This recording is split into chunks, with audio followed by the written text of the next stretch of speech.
1.5 महीने, 5 हेलीकॉप्टर हादसे और 13 लोगों की मौत। और ये सब हुआ है इस साल उत्तराखंड की 4 धाम यात्रा के दौरान। संडे यानी 15 जून की सुबह सुबह केदारनाथ से गुप्तकाशी बेस की और लौट रहा आर्यन एविएशन नाम की एक प्राइवेट कंपनी का हेलीकॉप्टर गौरीकुंड के ऊपर क्रैश हो गया। चॉपर जलकर स्वाहा हो गया और पायलट समेत 7 बेकसूर लोग जान से हाथ धो बैठे, जिनमें एक 23 महीने का बच्चा भी था। हफ्ते भर पहले की बात होगी जब केदारनाथ के लिए उड़ान भरते ही एक हेलीकॉप्टर नीचे हाईवे पर जा गिरा था। गनीमत रही कि हेलीकॉप्टर में सवार लोगों की जान सलामत रही और उस वक्त हाईवे पर भी ट्रैफिक नहीं था, वरना ना जाने क्या होता। आखिर 4 धाम यात्रा में यह हो क्या रहा है? प्राइवेट हेली कंपनीज को लोगों की जान से खिलवाड़ करने की क्या खुली छूट दे दी गई है? 6 हफ्ते के भीतर यह 5वां हादसा है। पहले गंगोत्री में हुआ, फिर बद्रीनाथ में हुआ और उसके बाद लगातार 3 हादसे केदारनाथ वाले रूट पर हो गए। सवाल यह है कि क्या उत्तराखंड सरकार और डीजीसीए की इन पर कोई निगरानी नहीं है? क्या एसओपीज का या मेंटेनेंस प्रोटोकॉल्स का पालन किया जा रहा है?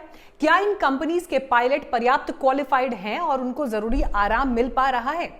क्या पायलट्स को पहाड़ों की ज्योग्राफी या जो मौसम के बदलते मिजाज की जानकारी है वो सही तरह से मिल रही है? कहीं ऐसा तो नहीं कि ये प्राइवेट हेली कंपनी सिर्फ मुनाफे के चक्कर में सेफ्टी से कॉम्प्रोमाइज कर रही है? और अगर ऐसा है तो उत्तराखंड सरकार क्यों आंख मूंद कर बैठी है?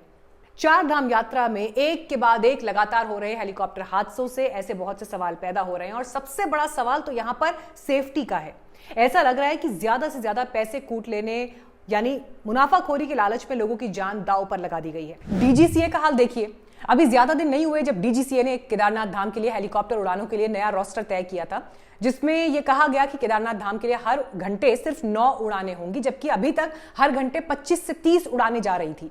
यह भी तय किया गया कि अब एक बार में 3 से 4 यात्री ही हेलीकॉप्टर से केदारनाथ जा सकेंगे। लेकिन केदारनाथ से लौटते वक्त आज 15 जून को जो हेलीकॉप्टर हादसे का शिकार हुआ, उसमें पायलट समेत 7 लोग सवार थे। अब बताइए, डीजीसीए के नियम कायदे की क्या यहां पर वैल्यू रह गई? कोई सुन रहा है? हैरानी की बात यह है कि केदारनाथ में आज हुए हेलीकॉप्टर हादसे के 4 दिन पहले ही चीफ मिनिस्टर पुष्कर सिंह धामी ने, जिनके पास की सिविल एविएशन विभाग भी है, नियमों को सख्ती से फॉलो करने को हेली कंपनीज को कहा था। लेकिन सीएम के वो सख्त आदेश कितने सख्त थे, इसका पता आज केदारनाथ के रास्ते पर फिर से हुए हेलीकॉप्टर हादसे से चल गया। 7 लोगों की जान चली गई और इस हादसे के बाद भी सीएम साहब ने फिर एक वर्चुअल इमरजेंसी बैठक की। फिर वही सब बातें दोहराई गई जो वो 4 दिन पहले कह चुके थे। तो मीटिंग पर मीटिंग हो रही है, लेकिन हादसे नहीं रुक पा रहे हैं। ऐसे में सवाल तो फिर ये उठता ही है कि क्या उत्तराखंड में ऑपरेट कर रही प्राइवेट हेली कंपनीज मुख्यमंत्री की भी नहीं सुन रही हैं? क्या ये helicopter operators out of control हैं, जिन पर किसी का वश नहीं है? सवाल तो ये भी है कि आखिर हेली कंपनीज पर नकेल कौन कसेगा? के पास आज एक हेलीकॉप्टर का दुर्घटनाग्रस्त होना निश्चित ही उस ओर को संकेत करता है कि ये सरकार सोई हुई है। 40 दिन के अंदर ये 5वां हेलीकॉप्टर हादसा है और आज के हेलीकॉप्टर हादसे ने ये साबित कर दिया कि बार बार विपक्ष के कहने पर और लोगों के कहने के बावजूद भी सरकार नहीं चेती है और लोगों की जान माल को खतरा है। उत्तराखंड में तीर्थ यात्रियों की सुविधा के लिए 10 साल पहले 4 धाम यात्रा के लिए प्राइवेट ऑपरेटर्स को अनुमति दी गई थी, लेकिन याद रहे ये हेलीकॉप्टर यात्रियों की सुविधा के लिए चलाए गए थे। लेकिन अब तो यही हेलीकॉप्टर सर्विस जान आफत में डाल रही हैं, न सिर्फ लोगों की बल्कि उस संवेदनशील हिमालयी इलाके की भी, जिसकी अपनी मर्यादाएं हैं, अपने नियम कायदे हैं। और अब तो स्थानीय लोग इतने परेशान हो गए हैं कि हेलीकॉप्टर सर्विस को बंद करने की मांग तक करने लगे हैं।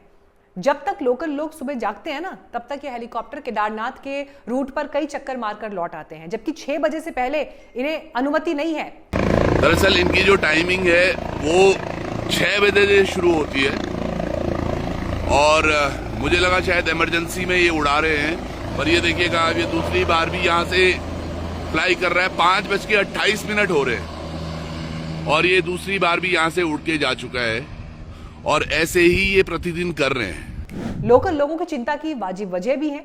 4 धाम वाला पूरा हिमालयी इलाका इको सेंसिटिव जोन है। न जाने कितने दुर्लभ पशु पक्षियों का सुरक्षित ठिकाना है। हिमालयी इलाके में जो पेड़ हैं, जो वनस्पतियां हैं, जो घास के मैदान हैं, जो नदियां हैं, झरने हैं, ग्लेशियर हैं, इन सब का अस्तित्व भी तो उन्हीं से है। हिमालय संवेदनशील जगह है जहां जरा भी शोर प्रकृति से छेड़छाड़ माना जाता है और वहां की परंपराओं में ये रहा है। मतलब किसी दौर में तो धामों में घंटे घड़ियाल तक नहीं बजाए जाते थे कि हिमालय डिस्टर्ब हो जाएगा।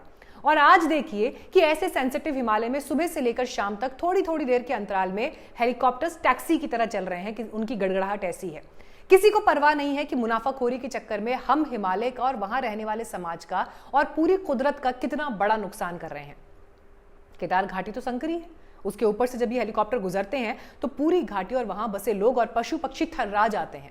क्या हम इस सेंसिटिव इलाके में 2013 की आपदा को फिर से होता देखना चाह रहे हैं? चारधाम यात्रा को सोने का अंडा देने वाली मुर्गी समझने की भूल नहीं करनी चाहिए और हर चीज को मुनाफाखोरी में बदल देने की सनक ठीक नहीं। ऐसे लालचों का हश्र बहुत बुरा हो सकता है, हो ही रहा है। लेकिन क्या किसी को इसकी चिंता है? मुझे ऐसा नहीं लगता। ऐसी नौबत आने के लिए शायद लोग भी जिम्मेदार हैं। किसी दौर में चारधाम की पैदल यात्रा को ही असली तीर्थाटन माना जाता था। हालांकि तब सुविधाएं नहीं थी, इसीलिए पदयात्रा ही इकलौता रास्ता थी। लेकिन अब आलम यह है कि जो सक्षम हैं वो चारधाम यात्रा हेलीकॉप्टर से करना चाहते हैं, चाहे कितना भी पैसा क्यों ना लग जाए। उन्हें इसकी चिंता नहीं है और यही वो बात है जिसने इन प्राइवेट हेलीकॉप्टर कंपनीज के हौसले बुलंद किए हैं। जितनी ज्यादा डिमांड उतना पैसा कूटने का मौका। एक हमारे परिचित हैं, जर्नलिस्ट हैं, वो बता रहे थे कि पिछले दिनों दिल्ली में उनके जानने वालों ने उनकी जान खा रखी थी कि केदारनाथ के लिए हेलीकॉप्टर का टिकट करवा दो, जबकि IRCTC से लेकर प्राइवेट ऑपरेटर्स तक सभी की सर्विसेज फुल चल रही थी। कोई गुंजाइश ही नहीं थी, लेकिन उनका कहना था कि उनके परिचित ऊंचे दाम तक देने को तैयार है, बस किसी तरह से उनका टिकट हो जाए। एक अन्य परिचित थे, वो बता रहे थे कि 22-25 साल के युवाओं का एक जत्था उनसे लगातार रिक्वेस्ट किया जा रहा था कि केदारनाथ जी के लिए हेलीकॉप्टर करवा दीजिए, जबकि ये ऐसे युवा जो फिट हैं और केदारनाथ की चढ़ाई अपने कदमों से नाप सकने में सक्षम हैं। लेकिन कई लोगों के लिए हेलीकॉप्टर से चारधाम की यात्रा करना और खासकर केदारनाथ की यात्रा करना एक स्टेटस सिंबल बन चुका है, जिसमें स्टार्स भी हैं, आम लोग भी हैं। जब हेलीकॉप्टर में जाने के लिए इस तरह की मारामारी है तो भला नियम कायदे कौन पूछेगा? जब लोग हेली सर्विस ऑपरेटर को लेकर तय दाम से ऊंचा किराया देने को तैयार है तो फिर अराजकता क्यों नहीं फैलेगी? और यही वो वजह है जिसने चारधाम यात्रा के हेलीकॉप्टर सेवा को एक बड़ी मुनाफाखोरी में बदल दिया है। जहां इतनी बड़ी मात्रा में पैसा इन्वॉल्व है, भला वहां पर किसकी चलेगी? लेकिन अगर लोग तय रेट से ज्यादा पैसे देने को तैयार हैं तो भी इसका मतलब ये तो नहीं कि वो उन पैसों से अपने लिए मौत खरीद रहे हैं। उन प्राइवेट हेलीकॉप्टर सर्विस ऑपरेटर्स से स्टैंडर्ड ऑपरेटिव प्रोसीजर को स्ट्रिक्टली फॉलो करवाना भी तो किसी का काम है। यहीं पर तो राज्य सरकार की भूमिका दिखती है, यहीं पर DGCA का रोल होना चाहिए। लेकिन ऐसा लग रहा है कि इन दोनों ने ही चारधाम के हेलीकॉप्टर यात्रियों को मुनाफाखोरों की मांद में धकेलकर अपने हाथ झाड़ लिए हैं। जब सरकार से जुड़े लोगों से सवाल पूछो तो उनकी भाषा क्या होती है, जरा उत्तराखंड बीजेपी प्रभारी दुष्यंत गौतम को सुनिए। तो लोग मर भी रहे हैं, अब मृत्यु दर भी चलेगी, तो हम तो उसको दुख तो है ही उनका, आपने ये भी कहा, लेकिन हम उनका दुख तो है ही, लेकिन आप चलाइएगा थोड़ी, आप 2-3 अच्छी योजनाएं चलाइएगा, आप उड़ान बनाइए, कुछ हेलीकॉप्टर आप भी चलाइएगा अच्छी, जिसमें ना मरे लोग, गारंटी देके चलाइएगा। कैसे बनेंगे वो? गारंटी देके चलाइए ना, आप तो महापुरुष हैं, चला सकते हैं, आप बना सकते हैं, आप ही चला सकते हैं, आपके हाथ में ही है मृत्यु का। तो हेलीकॉप्टर ऑपरेटर्स पर सख्ती दिखाने की बजाय सत्ताधारी पार्टी के लोग चैलेंज कर रहे हैं कि कोई ऐसी हेलीकॉप्टर सर्विस चलाकर दिखाओ जिसमें मौत ना हो। नेताओं में ये एटीट्यूड किस बात का, ये समझ नहीं आता। नेता तो हेलीकॉप्टर में सेफ यात्रा कराते हैं क्योंकि उनको डबल इंजन वाले हेलीकॉप्टर चारधाम के दर्शन के लिए मिल जाते हैं। मौत तो उस पब्लिक की होती है जिसे इस हाई हिमालय में सिंगल इंजन वाले हेलीकॉप्टर्स में ले जाया जाता है। शायद इसीलिए इन हेली कंपनीज का कोई कुछ नहीं बिगाड़ पा रहा। लेकिन सवाल तो यह है कि क्या यह उच्च हिमालय इलाका इन मुनाफाखोरों की वजह से इंसानों की कब्रगाह बनता रहेगा? आपको इसका क्या सॉल्यूशन नजर आता है? मुझे नीचे कमेंट बॉक्स में जरूर बताइएगा, आपके रिएक्शंस में, आपके कमेंट्स में। और इस वीडियो में जिस जरूरी विषय को हाईलाइट किया गया है वो ज्यादा दूर तक पहुंचे, ज्यादा लोगों तक पहुंचे, इस वीडियो को आगे शेयर जरूर करिएगा। और न्यूज बीट्स को अगर आपने अभी तक सब्सक्राइब नहीं किया है तो चैनल सब्सक्राइब करिएगा।